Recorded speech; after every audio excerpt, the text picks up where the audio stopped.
ότι πρέπει αυτή η Βουλή να βγάλει πρόεδρο Δημοκρατίας. Ακόμη και αν δεν είναι ο Κουβέλης. Είναι εθνικός μειοδότης. Αντικειμενικά συντάσσεται με το σύστημα της διαπλοκής. Όποιος υποστηρίζει την άποψη. Κάθε εκλογή Προέδρου, κάθε κόμμα από εδώ και μπρος με βάση την άποψη του κ. Κατρούγκαλου, κάθε κόμμα που διεκδικεί την εξουσία θα θεωρεί ότι είναι η κρίσιμη στιγμή που συγκρούνται κρίσιμες πολιτικές και που αν δεν χάσει αυτή η πολιτική και κερδίσει άλλη, κάνεται για η χώρα κλπ. Και προφανώς θα μπλοκάρει την εκλογή Προέδρου ακριβώς διότι θα θεωρεί ότι είναι κρίσιμη στιγμή, όπως ακριβώς είπε για την τωρινή φάση ο κ. Κατρούγκαλος πριν. Εδώ είναι που εξευτελίζεται, διασύρεται και κουρελιάζεται το Σύνταγμα. Διότι κάθε φορά μπορεί πάρα πολύ άνετα με το σκεπτικό του κ. Κατρούγκαλου να προκύπτει το ίδιο ζήτημα. Αν πώς δεν βγαίνει πρόεδρος, πρέπει να αλλάξουν πολιτικές κλπ. Δεν μπορώ να καταλάβω πώς με τέτοια άνεση το λέτε αυτό, κύριε Κατρούγκαλου. Στο παρελθόν δεν έγινε αυτό, κύριε Λικούδη. Έγινε, βεβαίως έγινε. Σε όλες τις περιπτώσεις. Τι όλες, γι' αυτό τι σημαίνει. Σε όλες τις περιπτώσεις. Αυτό δεν νομοποιεί όπως να το λέτε εσείς, ο οποίος επιστημονικά υπερασπίζεστε αυτές τις αρχές και το Σύνταγμα, να λέτε ότι τι να κάνουμε είναι κρίσιμη στιγμή. Κάθε φορά μπορεί να το λέει κάποιος. Τι το έχουμε το διαβολεμένο Σύνταγμα. Δεν υπάρχει διαφορά στη σημερινή πολιτική στιγμή από ό,τι στο παρελθόν. Μα υπάρχει, κύριε Κατρούγκαλου, δεν το αμφισβητώ, αλλά η θεωρητικοποίηση αυτής της διαφοράς που κάνατε πριν δεν μας οδηγεί πουθενά, το καταλαβαίνετε. Και να λέτε ένα άλλο κόμμα της αριστεράς που μάλιστα υπάρχει.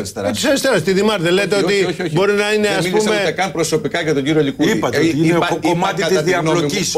Δεν είπα για τον κύριο Λικούδη, είπα ότι κατά τη γνώμη μου όποιος επιχειρήσει να εκλέξει πρόεδρο συντάσσεται με το σύστημα διαπλοκής. Αυτό είναι η κοινή ρητορία ανεξάρτητων Ελλήνων και Χρυσής Αυγής. Δυστυχώς είναι η κοινή ρητορία ανεξάρτητων Ελλήνων και Χρυσής Αυγής που δεν βάζουν πολιτικούς όρους, αλλά λένε αντιμνημόνιο, ανήθικη ηθική. Παιδιά, κοροϊδευόμαστε. Με αυτούς τους όρους δεν μπορεί να υπάρξει συνεργασία για το όφελος της χώρας. Κοροϊδευόμαστε. Όποιος θέλει να συνεχίσει η κυβέρνηση να παραμείνει αυτή στην εξουσία μέχρι το 2016 θα ψηφίσει πρόεδρος της Δημοκρατίας. Είναι πολύ απλά τα πράγματα. Όσα η επόμενη, εγώ σας λέω ότι γίνονται εκλογές.